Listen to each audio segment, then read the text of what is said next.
Mister Leonard ജോണിന് വേണ്ടി ഞാൻ ഹൈക്കോടതിയിൽ കൊടുത്ത കേസുകൾ പ്രധാനമായിട്ടും ഈ കറി പൗഡേഴ്സിൽ എത്തിയോൺ പെസ്റ്റിസൈഡിൻ്റെ അംശം കൂടുതലുള്ള കറി പൗഡർ നിരോധിക്കാനും അങ്ങനെയുള്ളതിൻ്റെ മാനുഫാക്ചറിങ് തടയാനും പിന്നെ ഇങ്ങനെയുള്ള ഈ മായം കലർന്ന കറി പൗഡറുകൾ അല്ലെങ്കിൽ മറ്റ് മസാല പ്രോഡക്ട്സ് വിൽക്കുന്ന സ്ഥാപനങ്ങളുടെ പരസ്യങ്ങൾ നിരോധിക്കുക ഇങ്ങനെയുള്ള പല ആവശ്യങ്ങളുമായിട്ടാണ് നമ്മൾ ഹൈക്കോടതിയെ സമീപിച്ചിട്ടുണ്ടായിരുന്നത്.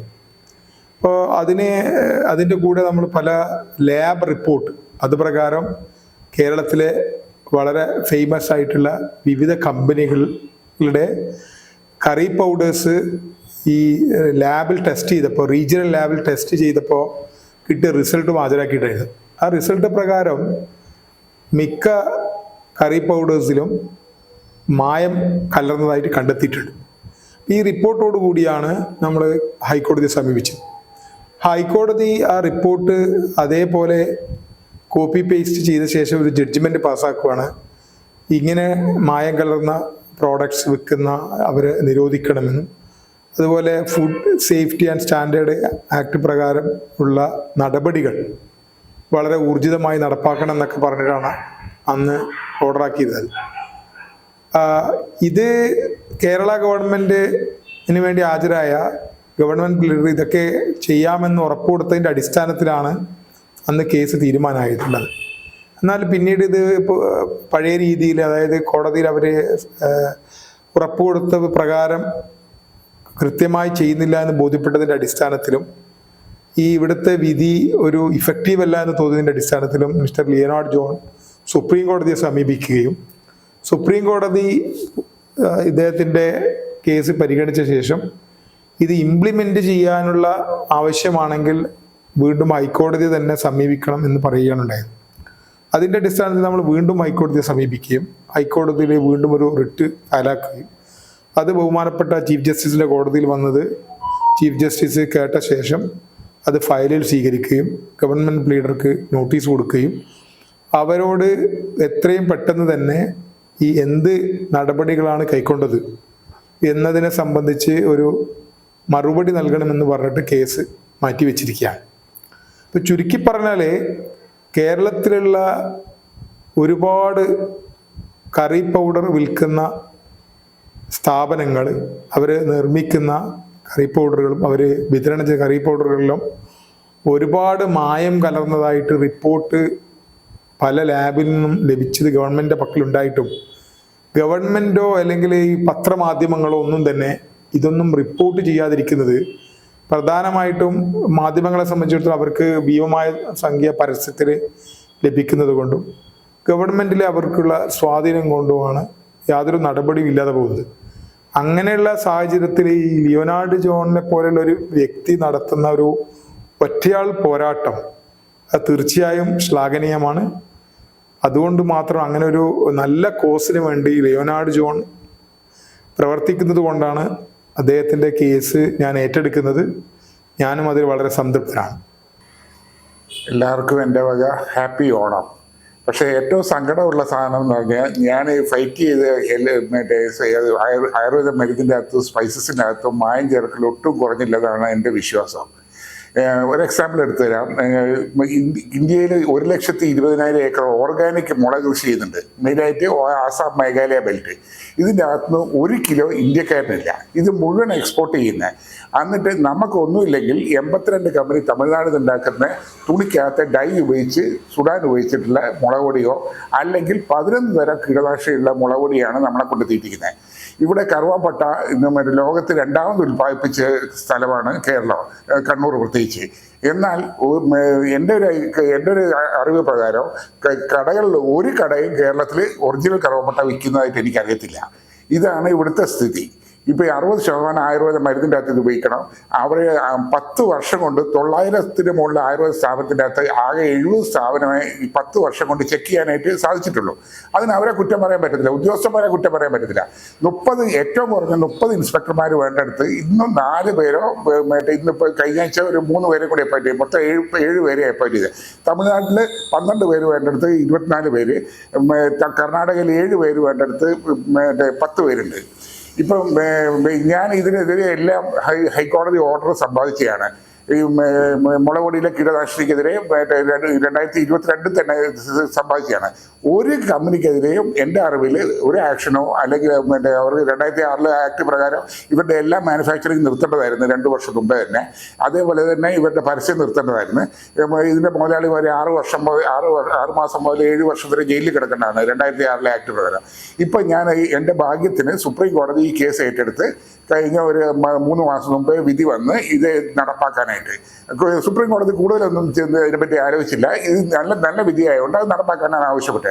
അതേപോലെ തന്നെ കറുവാപ്പട്ടൻ്റെ കേസിൽ 2009 വർഷം മുമ്പേ കൊടുത്ത കേസ് ഹൈക്കോടതി, റിലയൻസിനെതിരെ കൊടുത്ത കേസൊക്കെ ഹൈക്കോടതി ഇപ്പോഴാണ് വിധി പറയുന്നത്.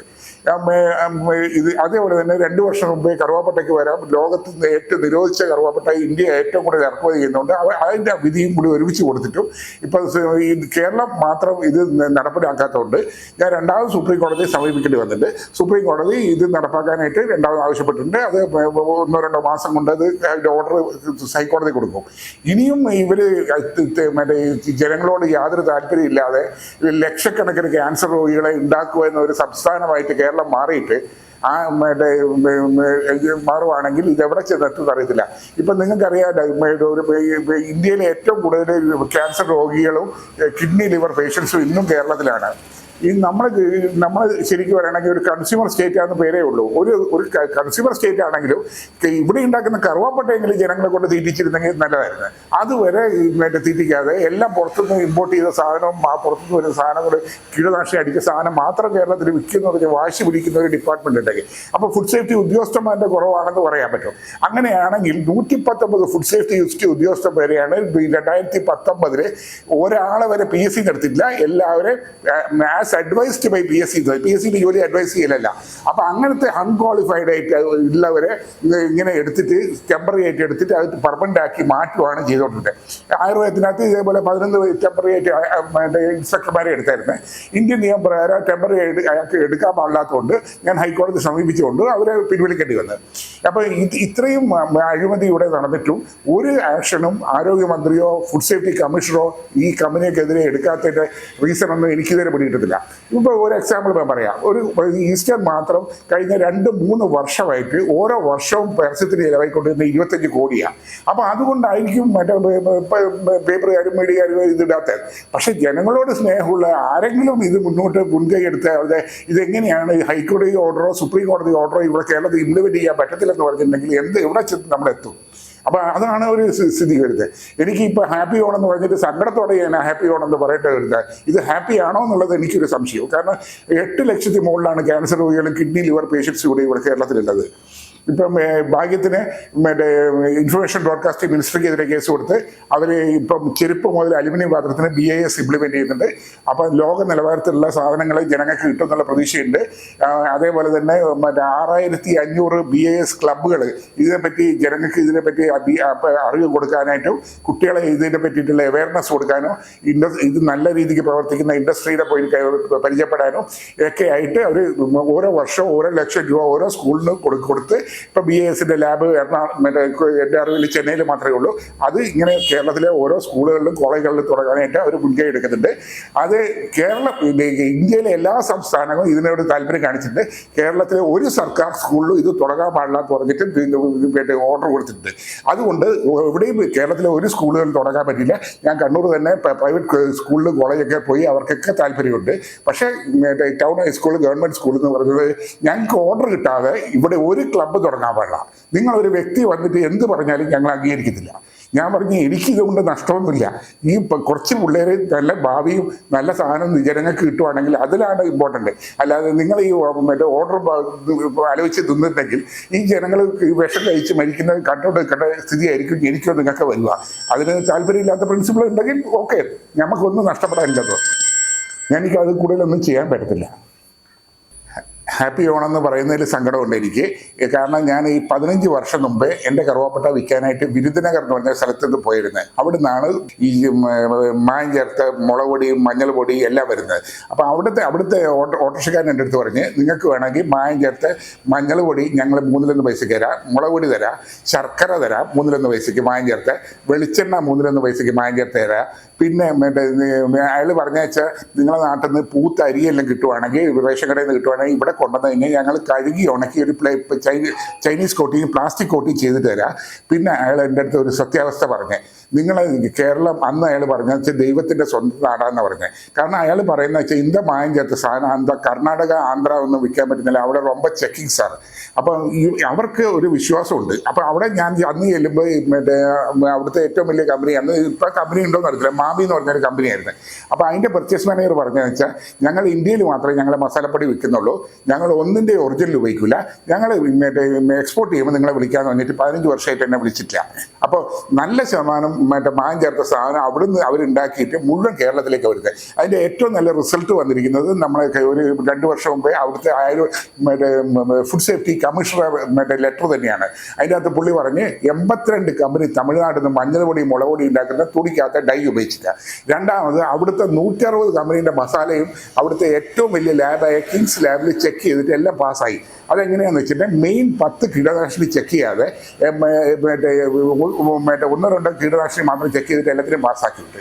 അപ്പം അത്രയും അവിടുത്തെ ലാബിൽ ഇത്രയും വലിയ അഴിമതി നടക്കുന്ന ലാബിലെ സാധനങ്ങളാണ് ഇന്ന് നമ്മൾ മേടിച്ച് കഴിക്കുന്നതെന്ന് പറയുമ്പോൾ, ഇത്രയും മലയാളികൾ ആരെങ്കിലും രോഗമില്ലാതെ ക്യാൻസർ, കിഡ്നി, ലിവർ ഡാമേജ് ഇല്ലാതെ ജീവിക്കുന്നുണ്ടെങ്കിൽ അതൊരു അത്ഭുതം തന്നെയാണ്.